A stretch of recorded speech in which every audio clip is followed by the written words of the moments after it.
Qu'est-ce que la mondialisation? La mondialisation est la conséquence du système économique de libre-échange. Pour comprendre la mondialisation, il faut donc comprendre ce qu'est le libre-échange. Le libre-échange a été théorisé par Adam Smith au XVIIIe siècle. Smith pensait que l'ensemble des intérêts égoïstes mènent à l'intérêt de tous, que les nations n'ont pas intérêt à produire ce qu'elles peuvent acheter moins cher ailleurs, et que pour être efficace, le marché économique doit être le plus large possible. Aujourd'hui, le libre-échange vise à la libre circulation partout sur Terre des biens et marchandises, des capitaux et des êtres humains.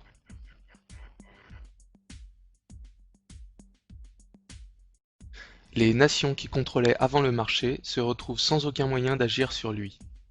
C'est donc maintenant le marché qui dicte ses règles, car les nations ont abandonné le contrôle de leurs frontières et le contrôle de leur économie nationale. Le problème, c'est que nous vivons dans un monde dans lequel les nations sont inégales à plusieurs points de vue. Du côté des nations développées, on respecte les travailleurs. On ne fait pas travailler nos enfants, et une certaine solidarité sociale a été mise en place. A contrario, dans les pays non développés, les travailleurs sont très mal payés. Les enfants sont très souvent exploités, et la misère y est très développée. En plus des inégalités sociales, nous pouvons remarquer que les nations sont inégales sur le plan de la fiscalité. Une nation comme la France met en place des taxes pour financer la structure de l'État. Afin de garantir l'harmonie et la sécurité sociale, elle opère une redistribution des richesses, et pour diriger son économie, elle opère un certain contrôle de ses frontières. A l'inverse, certains États appelés paradis fiscaux ne prélèvent aucune taxe à leurs investisseurs étrangers. De plus, ils cultivent le secret bancaire de sorte qu'il est impossible de savoir qui possède quoi et ce qu'il fait avec. C'est notamment ce qui permet aux différents trafics d'armes et de drogue de rester discrets. Essayons maintenant de comprendre à qui profite le système. Ce qui fait la richesse de la France, ce sont ses outils de production très performants. Ces outils rendent le travail plus productif et nous permettent de travailler moins pour produire plus. En quelque sorte, c'est de notre niveau technologique que découle notre pouvoir d'achat. Or, depuis les années 90, des multinationales ont commencé à délocaliser notre outil de production vers des pays où les salaires sont très bas. Étant donné que notre outil de production est la source réelle de notre niveau de richesse, suite à cette délocalisation, notre pouvoir d'achat est en constante diminution.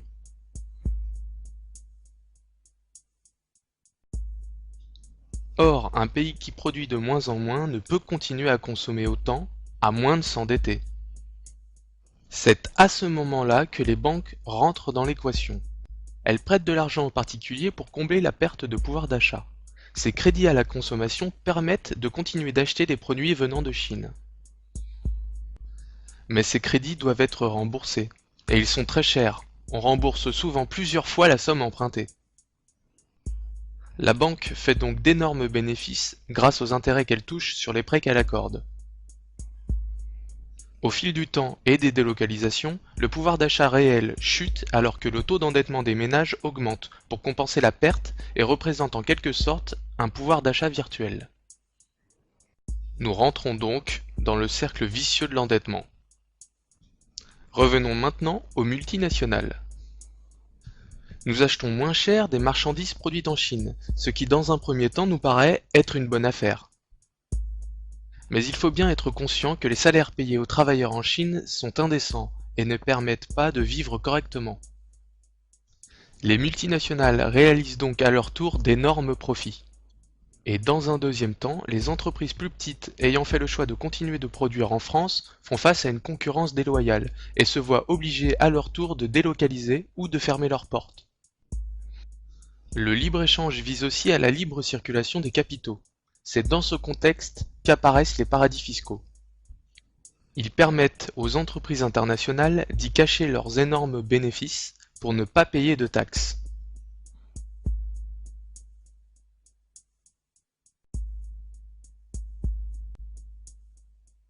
On constate que ce système est mauvais pour le travailleur français, qui perd son emploi et qui à terme perdra ses acquis sociaux, mais aussi pour le travailleur chinois vivant dans une dictature, qui sera maintenu sous contrôle par la force.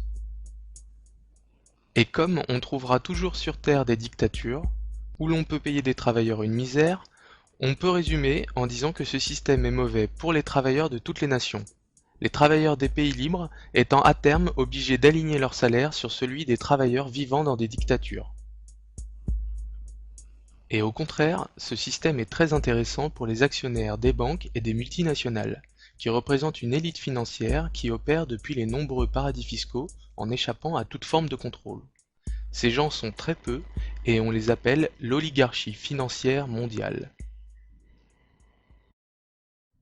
Face à ce système, quelles sont nos alternatives? Mettons-nous à la recherche d'un système économique viable permettant d'améliorer la vie de la population. Le plus simple pour commencer est de rechercher dans le passé ce qui a permis d'améliorer les conditions de vie.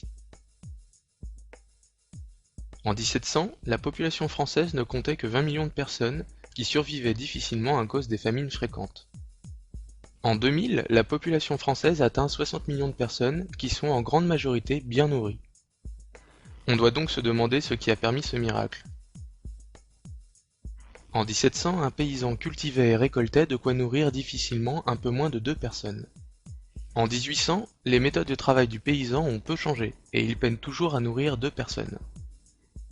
En 1980, un paysan peut nourrir très convenablement 30 personnes grâce aux technologies agricoles nouvelles. Et en 1990, la situation s'est encore améliorée et le paysan peut nourrir dorénavant 40 personnes. Pour récolter, on est passé de la faucille à la faux, puis à la moissonneuse tirée par des chevaux, pour finir de nos jours par utiliser des moissonneuses-batteuses entièrement mécaniques.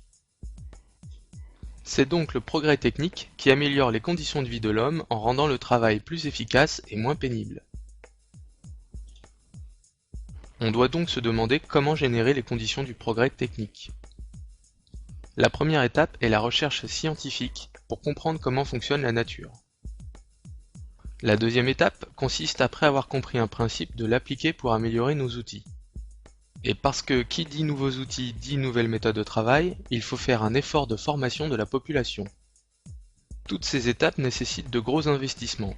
Il faut donc favoriser l'investissement dans la recherche, l'amélioration des outils de production et la formation. On doit donc maintenant se demander comment favoriser cet investissement.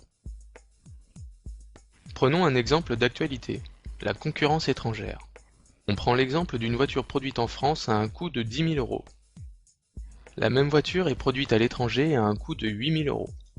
On comprend donc que la voiture étrangère écrase la voiture française. La solution à ce problème est en deux temps.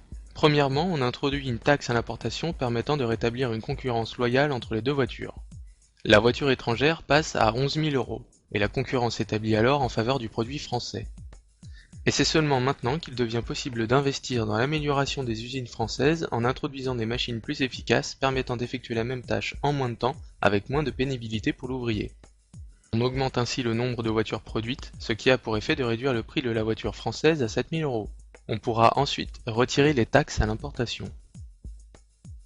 Ces mesures seront appliquées à tous les secteurs stratégiques de notre économie et seront appliquées au cas par cas en fonction de la situation économique mondiale et de son évolution. On peut résumer cette approche de l'économie en la comparant au système actuel. Pour faire baisser les prix, il existe deux façons de faire. On peut baisser les salaires en mettant en concurrence le producteur français et le producteur chinois. L'opération est bonne pour le consommateur, mais pas pour le producteur.